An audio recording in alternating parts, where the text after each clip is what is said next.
Hey, Vertas48, cross-old man here. I usually don't participate in these question dealies, but frankly, I just thought your questions were too delicious to pass up. So I'll paraphrase your questions here and give you some answers, and we'll have a little fun. Let's see. Question one.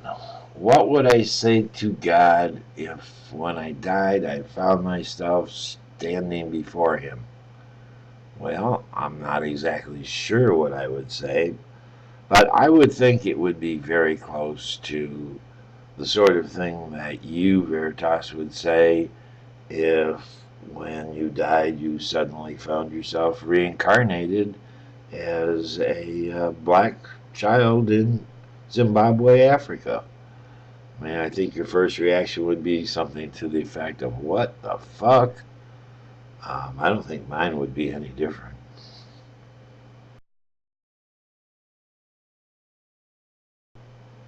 Question two.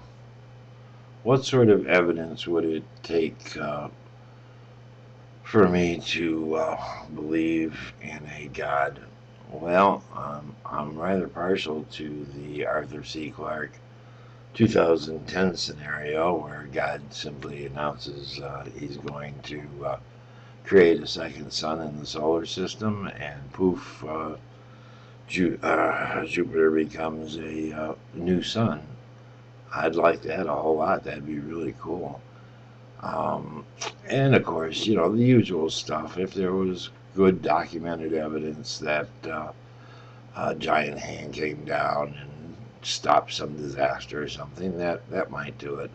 But what would really do it for sure would be if we contacted another intelligent civilization somewhere in our galaxy and found that they had an identical Jesus or Mohammed story. That would probably do it pretty much for sure. Question three: the new atheist movement, and do I think that the anti-theism helps or hurts the cause? Well, I have to tell you, I'm not so sure that you're correct in saying anti-theism. You single out Dawkins and seem to think he's espousing anti-theism. I personally haven't heard Dawkins do anything except talk about removing the undue respect afforded religious beliefs that don't translate into the same, uh, you know, that you don't give the same respect to any other beliefs that a person holds. Um, why, I think what you're saying is, why are a person's religious beliefs supposed to be untouchable, and you're calling that anti-theism? Frankly, as an atheist, I routinely watch theists on YouTube who say absolutely horrible things about me and my beliefs and what's going to happen to me, and they seem quite joyous about it. And, should I be asking you, what about the new theism where, uh, you get onto YouTube and insult everything atheists are, and you tell them they have no morals, and you tell them this, and you tell them they have, no restrictions in their lives, and they have no purpose to their lives, etc., etc. Should I be calling that the new theism? Don't know, but anyway, it's all I'm going to deal with on this question. I really thought it was a lousy question, to tell you the truth. Let's see. Question four. What sort of decisions are affected by my atheism? You're probably not going to like my answer to this, but Personally, the place where I see my decisions being the most affected by my atheism is in the area of moral decisions.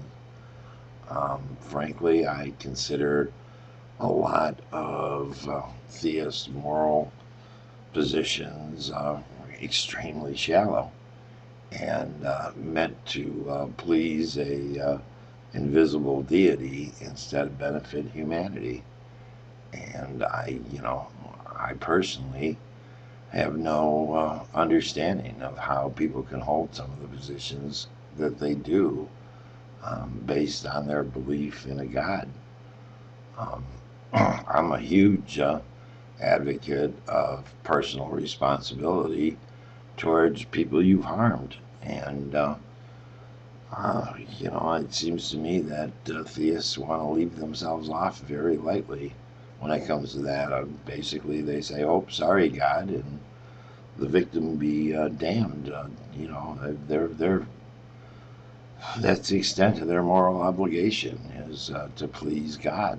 Um, and frankly, I just don't buy it. You know, yeah, I think it permeates a lot of the current theist issues like abortion and homosexual marriage and stuff like that. Um, I find myself in a position of never wanting to interfere in a stranger's life um, without accepting a heavy moral burden for doing so. And I don't see that as a attitude coming out of theists. I see those morals as being very shallow and ill thought out and so on. So if I had to answer this question, what decisions are affected in my atheism or by my atheism, I would have to say it's mostly the moral decisions.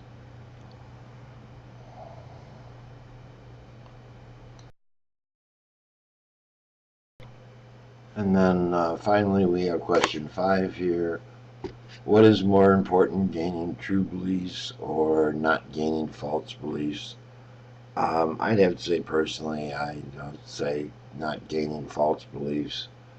Um, I I try to make sure I have sufficient evidence for the beliefs I hold, and frankly, I'm much happier saying I don't know or I'm not sure or I have no opinion rather than base a belief on insufficient evidence.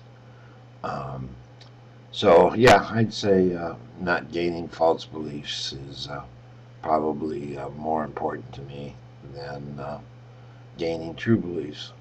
Uh, Hope that answers your question. This was fun. Thank you very much for the questions. See you soon.